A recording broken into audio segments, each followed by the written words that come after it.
So we know that we live in an incredibly divided society.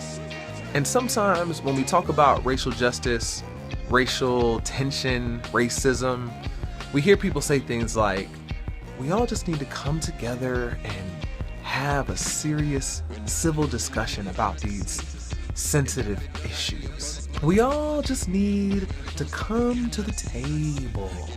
Regardless of which one you prefer, just a couple weeks ago, people were arguing about which beverage company was more enlightened, Pepsi or Heineken, because of the visions that they presented in those ads about people coming together. And I'm not gonna lie, at first, the Heineken ad really moved me.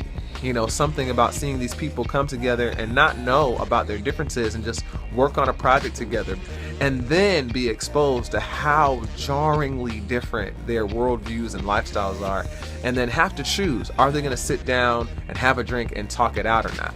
And no lie, for a second, I actually sat down with myself and was like, have I been doing this wrong? Because I've never sat down for a beer with someone who thinks that systemic racism is not a real thing, or that white privilege doesn't exist, or that black people are exaggerating their experiences of racism or seeing racism where there isn't any, or anything like that.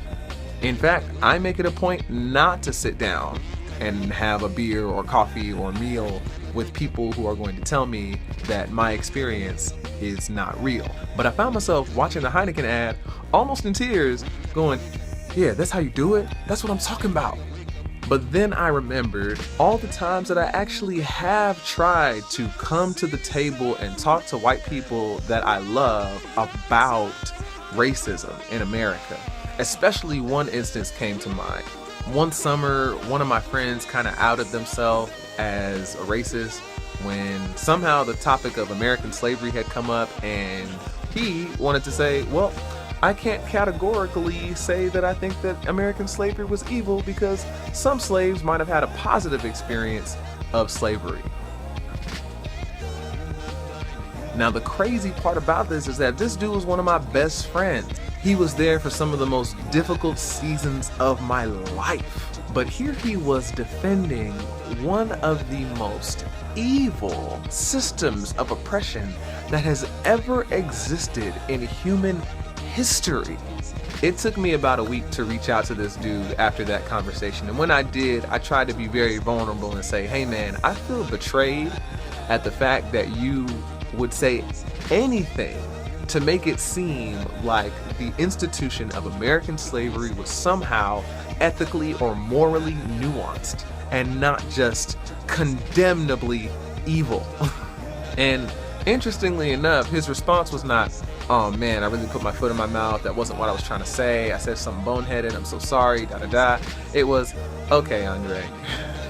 And in between that conversation and the appointment to get drinks, I was having a really hard time deciding as to whether or not I was actually going to sit down with this person. Because I had to ask myself, am I really going to give someone the opportunity to undermine my experience as a black person in this country? Am I really going to hand someone on a silver platter the chance to tell me that the 3 times that I've almost been arrested for doing absolutely nothing, or the time that I've been denied an apartment once the landlord saw my face after being excited after hearing my voice on the phone, or the lifetime of enduring microaggressions, or the occasions of experiencing blatant, flagrant, flat-out acts of racial hate, that those things are not real?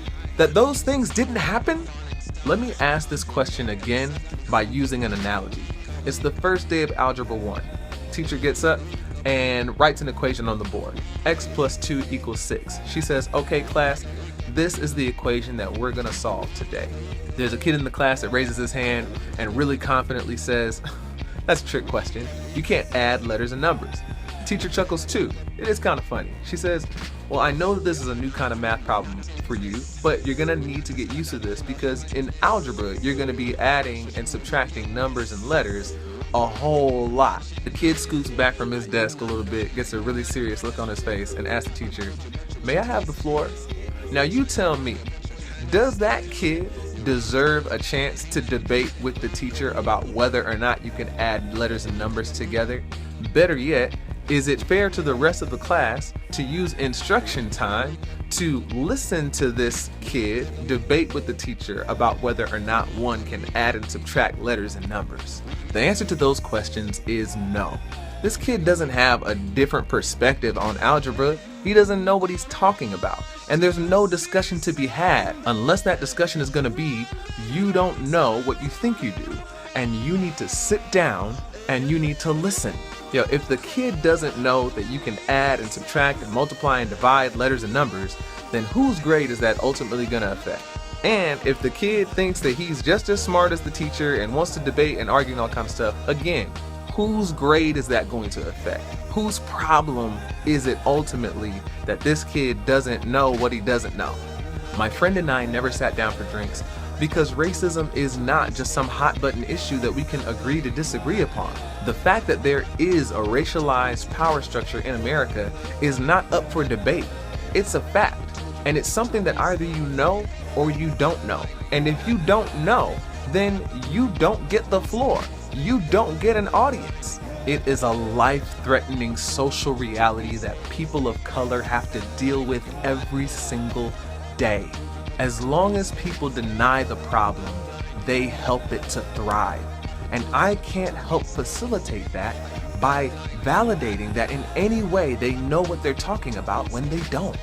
Their refusal to know what most people of color have no choice in knowing is costing people like Tamir Rice and Jordan Edwards their very lives and futures. And I don't owe anyone the emotional energy or time that it takes to endure someone telling me that my experience is not real.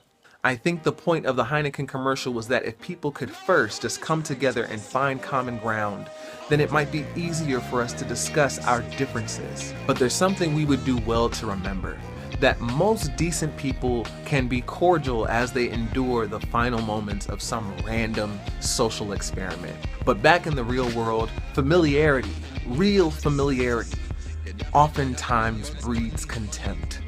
I have many stories of former pastors and mentors, former classmates, family members, who only want to come to the table if Black people will treat their ignorance as wisdom. In fact, my experience has been that the longer that I've known people, the closer that we've been, is the less likely they are to listen. Maybe I should have tried beer.